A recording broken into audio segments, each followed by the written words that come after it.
Bienvenido a la segunda sesión de Milk, nuestra serie, tu serie, y estamos contentos de estar juntos el día de hoy. Quiero arrancar donde dejamos la primera sección, en Primera de Pedro capítulo 2, verso 2, donde dice: desead como niños recién nacidos la leche espiritual no adulterada, para que por ella crezcan para salvación. Si hay una leche espiritual no adulterada, tiene que haber una leche que esté adulterada, y los apóstoles aquí están tratando acerca de la educación cristiana libre de herejías y consistente en la Escritura. Esta palabra adulterada o adulterar también lo utiliza Pablo cuando escribe su carta a la iglesia en Colosas, 2 Corintios capítulo 4 verso 1, donde dice esto: por lo cual, teniendo nosotros este ministerio, según la misericordia que hemos recibido, no desmayamos. Antes bien, renunciamos al oculto y vergonzoso, no andando con astucia ni adulterando la palabra de Dios. Saben, los apóstoles estaban tan conscientes de que venía un tiempo muy difícil para la iglesia, donde iba a haber apostasía y todo este tipo de cosas, que se dan cuenta que necesitaban advertirle esto a la iglesia, en específico a la primera iglesia, a la iglesia en Jerusalén. Y les escribe una carta, pero ellos se dan cuenta de que ellos, por más de que ya había pasado mucho tiempo, no estaban preparados para todas las advertencias que les iban a dar. Por eso es que en Hebreos capítulo 5 verso 11, los apóstoles les dicen lo siguiente: acerca de esto tenemos mucho que decir, de la apostasía, de los tiempos que están viniendo, y está difícil de explicar. Por tanto, os habéis hecho tardos para oír, porque debiendo ser ya maestros después de tanto tiempo, tenéis necesidad de que se os vuelva a enseñar cuáles son los primeros rudimentos de la palabra de Dios, y habéis llegado a ser tales que tenéis necesidad de leche y no de alimento sólido. Y todo aquel que participa de la leche es inexperto en la palabra de justicia, porque es niño. Pero el alimento sólido es para los que han alcanzado madurez, para los que por el uso tienen los sentidos ejercitados en el discernimiento del bien y del mal. Tenemos tantas cosas que decirles, pero lamentablemente no podemos decírselo, porque es necesario reforzar este tipo de elementos, lo que ellos llaman la leche espiritual, y aquí lo están llamando rudimentos de la doctrina de Cristo. Lo más básico, ¿qué es un rudimento? Un rudimento son los primeros estudios de alguna ciencia o alguna materia. Por ejemplo, los rudimentos de química sería la tabla periódica. No podemos avanzar más si no entendemos que existe una tabla periódica en la cual uno te tiene que regir. Por ejemplo, los rudimentos de matemáticas, sumar o restar. No podemos multiplicar y dividir si no entendemos cómo funciona una suma, cómo funciona una resta. Y aquí está hablando exactamente lo mismo. Necesitamos una vez más hablarles de los rudimentos de la doctrina de Cristo, la leche espiritual. Entonces, ¿la leche es mala? Pues para nada, puesto que el entendimiento preciso de la leche, de los rudimentos, nos va a habilitar a poder comer comida sólida. En la comida sólida, la leche viene a ser un complemento, algo que realmente se da por hecho de que ya se conoce. En un ambiente natural, nosotros lo primero que consumimos es leche cuando somos bebés, cuando somos niños. Y mientras vamos creciendo, empezamos a comer otras cosas, pero nunca dejamos de consumir leche, porque es un alimento básico y lo disfrutamos. Y ahora, pasa exactamente lo mismo en el campo espiritual. Yo sé que muchos que me están viendo posiblemente ya son muy entendidos y muy crecidos, pero les invito a que juntos podamos disfrutar de un buen vaso de leche no adulterada, de leche espiritual no adulterada. ¿En qué consiste los rudimentos? ¿En qué consiste la leche espiritual no adulterada? Como te dije en la anterior sesión, no podemos inventarnos nada. Y la Biblia dice en qué consiste. La misma carta a los hebreos, la misma carta a la iglesia en Jerusalén, en el capítulo 6, en el verso 1 en adelante, dice lo siguiente: por tanto, dejando ya los rudimentos de la doctrina de Cristo, vamos adelante a la perfección. Aquí les está diciendo, una vez que tengan claro cuáles son los rudimentos, avancemos a esas cosas más difíciles, mucho más profundas. no echando otra vez el fundamento del arrepentimiento de obras muertas, de la fe en Dios, de la doctrina de bautismos, de la imposición de manos, de la resurrección de los muertos, del juicio eterno. Y esto haremos si Dios en verdad lo permite. Me encanta cómo los apóstoles amplían el concepto desde el principio de leche espiritual, que son los rudimentos de la doctrina de Cristo, y aquí le dan otro nombre, el fundamento. Los fundamentos son algo inamovible. Los fundamentos son 6, y esos son el arrepentimiento de obras muertas, la fe en Dios, la doctrina de bautismos, la imposición de manos, la resurrección de los muertos y el juicio eterno. Son 6 cosas que son innegociables, son inamovibles. A eso la Biblia lo llama rudimentos, a eso la Biblia lo llama fundamento, a eso la Biblia lo llama leche espiritual. Antes de arrancar con estos 6 puntos, es más, cuando ya estemos hablando de juicio eterno, sabrás que nuestra serie está terminando.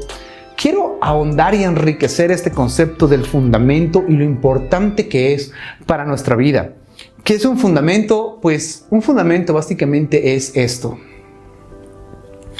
Básicamente es un principio, un cimiento en el cual se marca, se amarra, se estriba y sobre lo cual se funda un edificio, se funda una casa. Eso es un fundamento, lo que en una construcción nosotros por lo general llamamos zapatas. Esos fundamentos tienen que responder a ciertas medidas, a ciertas proporciones, a ciertos sistemas constructivos. Tienen que responder a un diseño marcado. No se pueden poner por poner. Tienen que ponerse de una manera específica. Y la Biblia dice cómo se tienen que poner estos fundamentos o este fundamento. Los fundamentos básicamente lo pusieron ya los apóstoles y los profetas, o por lo menos eso es lo que dice 1 Corintios capítulo 3, verso 10, donde dice esto: conforme a la gracia de Dios que me ha sido dada, yo como perito arquitecto puse el fundamento y otro edifica encima, pero cada uno mire cómo sobreedifica. O en Efesios capítulo 2, verso 20, donde dice: edificados sobre el fundamento de los apóstoles y profetas, siendo la principal piedra del ángulo Jesucristo mismo. Te lo dije y te lo repito, el fundamento no se puede cambiar, no se puede negociar, porque es lo que soporta todo. Y lo que va a soportar nuestra vida cristiana son estos 6 fundamentos. La Biblia dice que tú y yo somos un edificio, y ese edificio es el edificio de Dios. 1 Corintios 3, 9 dice esto: porque somos colaboradores de Dios y vosotros sois labranza de Dios, edificio de Dios. Conforme a la gracia de Dios que me ha sido dada, yo como perito arquitecto puse el fundamento y otro edifica encima, pero cada uno mire cómo sobreedifica. Porque nadie puede poner otro fundamento que el que está puesto, el cual es Jesucristo.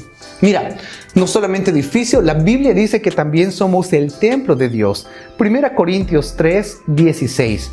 ¿No sabéis que sois templo de Dios y que el Espíritu de Dios mora en vosotros? Si alguno destruye el templo de Dios, Dios lo destruirá a él, porque el templo de Dios, el cual sois vosotros, santo es. La misma carta en el capítulo 6 dice esto: ¿ignoráis que vuestro cuerpo es el templo del Espíritu Santo? 2 Corintios 6, 16. ¿Y qué acuerdo hay entre el templo de Dios y los ídolos? Porque vosotros sois el templo de Dios viviente, como dijo Dios: habitaré y andaré entre ellos. No solo edificio, no solamente templo, tú y yo somos la casa de Dios. Pedro lo plasma de la siguiente manera en su carta en el capítulo 2, verso 4. Acercaos a él, piedra viva, desechada ciertamente por los hombres, mas para Dios escogida y preciosa. Vosotros también, como piedras vivas, sed edificados como una casa espiritual. 2 capítulos más adelante lo vuelve a decir en el verso 17, porque es tiempo de que el juicio comience en la casa de Dios, y sí, primero tiene que comenzar en nosotros. Edificio, templo y también una casa. Un edificio siempre será una buena referencia, una referencia para poder direccionarse. Todo el mundo ve un edificio. Un templo tiene una función específica, pero una casa es un lugar destinado para tener dueño, y eso somos nosotros. Somos referencia para toda una generación. Segundo, tenemos una función específica, que es que el Espíritu Santo, entregarle a Él culto. Y el tercero es tener un dueño. Un día, Jesús enseñó cómo se tiene que construir una casa. Y con esto, permíteme terminar. Porque la Biblia dice en Lucas capítulo 14, verso 28, porque ¿quién de vosotros, queriendo edificar una torre, no se sienta primero a calcular los gastos, a ver si tiene lo necesario para acabarla? No sea que después que haya puesto el cimiento y no pueda acabarla, todos los que lo ven comiencen a hacer burla de él, diciendo: este hombre comenzó a edificar y no pudo acabarla. Para edificar nuestra vida, para construir esta casa, para construir este edificio, nosotros tenemos que sentarnos y ver si realmente estamos en la capacidad de terminarlo.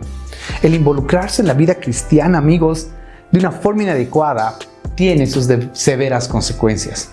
Imagínate un cristiano que decide caminar con Cristo y hace pública su fe, pero por alguna razón cae y todo el mundo sabía que era cristiano. Va a ser un motivo de burla. Va a ser un motivo de mofa entre sus amigos. Ahí está pues el cristiano bebiendo, ahí está pues el cristiano drogándose, ahí está pues el cristiano peleando. ¿Me hago entender? Necesitamos pensar muy bien la manera como nos vamos a meter a la vida cristiana y ver si estamos dispuestos a pagar ese precio. No me malinterprete, el precio Jesús lo pagó, pero nosotros tenemos que disponer de poder ser discipulados, y el discipulado es ese precio. Recuerdo cuando Jesús narró la historia de dos hombres que construyeron sus casas, uno sabio, el otro insensato. Lucas 6:46, la Biblia dice lo siguiente: porque me llamáis Señor, Señor, y no hacen lo que yo les digo, doctrina. Todo el que viene a mí y oye mis palabras y las hace, os indicaré a quién es semejante. Semejante es al hombre que al edificar una casa cavó y ahondó y puso el fundamento sobre la roca. Y cuando vino la inundación, el río con ímpetu contra aquella casa, pero no la pudo mover porque estaba fundada sobre la roca. Mas el que oyó y no hizo, semejante es al hombre que edificó su casa sobre la tierra, sin fundamento, contra la cual el río dio con ímpetu y luego cayó, y fue grande la ruina de esta casa.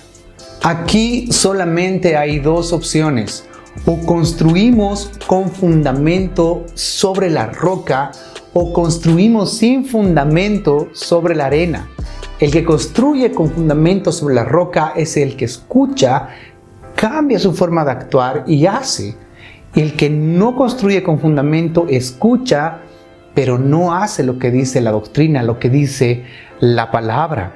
Ahora, tú y yo tenemos que decidir cómo hacerlo. Por eso necesitamos estudiar los fundamentos, porque a Dios, mira, la Biblia dice que a Dios no le agrada el que construye sin fundamento.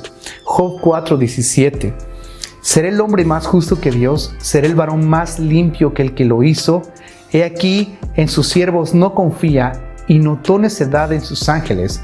Cuánto más en los que habitan en casas de barro, cuyos cimientos están en el polvo y que serán quebrantados por la polilla. Dios no va a confiar nada a personas que no están fundadas sobre la roca. ¿Quién es la roca? La respuesta es muy sencilla. La roca es Jesucristo. Hay un montón de versículos que hablan acerca de que Jesucristo es la roca. Primera de Corintios 10:4, Salmo 144:1, Salmo 62:7, Salmo 89:26, Salmo 94:22, Deuteronomio capítulo 32, verso 4. Y es tan importante entender que la roca es Jesucristo, que ahí está fundamentada la misma iglesia. Un día Jesús estaba con sus amigos y le pregunta a ellos: hey, señores, ¿quién dice la gente que soy yo? Y varios empezaron a decirle: mira, la gente dice que tú eres un gran profeta, la gente dice que puedes ser la reencarnación de algún profeta famoso. Y él dijo: bueno, esa gente no está conmigo, con esas personas no vamos a empezar la iglesia. Ustedes están conmigo durante 3 años, ustedes me conocen. Señores, díganme ustedes, ¿quién soy? Para ustedes, ¿quién soy? Y ahí salta Pedro y me encanta, y permíteme leerte ese pasaje. Mateo 16:15. Él le dijo: ¿y vosotros, quién dicen que soy yo? Respondiendo Simón Pedro dijo: tú eres el Cristo, el Hijo del Dios viviente. Entonces le respondió Jesús: bienaventurado eres Simón, hijo de Jonás, porque no te lo reveló carne ni sangre, sino mi Padre que está en los cielos. Y también te digo que tú, Pedro, y sobre esta roca edificaré mi iglesia. No le estaba diciendo sobre vos, Pedro, voy a edificar. Le estaba diciendo, hey, sobre esta revelación de que yo soy el Cristo, esa es la roca, sobre esto vamos a edificar una iglesia. Me encanta, porque eso es lo que dice la Escritura. Permíteme cerrar con este verso, Efesios 2:16. Así que ya no sois extranjeros ni advenedizos, sino conciudadanos de los santos y miembros de la familia de Dios, edificados sobre el fundamento de los apóstoles, profetas, siendo la principal piedra de ángulo Jesucristo mismo, en quien todo el edificio bien coordinado va creciendo para ser un templo santo en el Señor, en quien vosotros también sois juntamente edificados para morada de Dios en el Espíritu. Cabe decirse que después de esta introducción de 2 sesiones, tú y yo somos una casa que está fundada sobre la roca.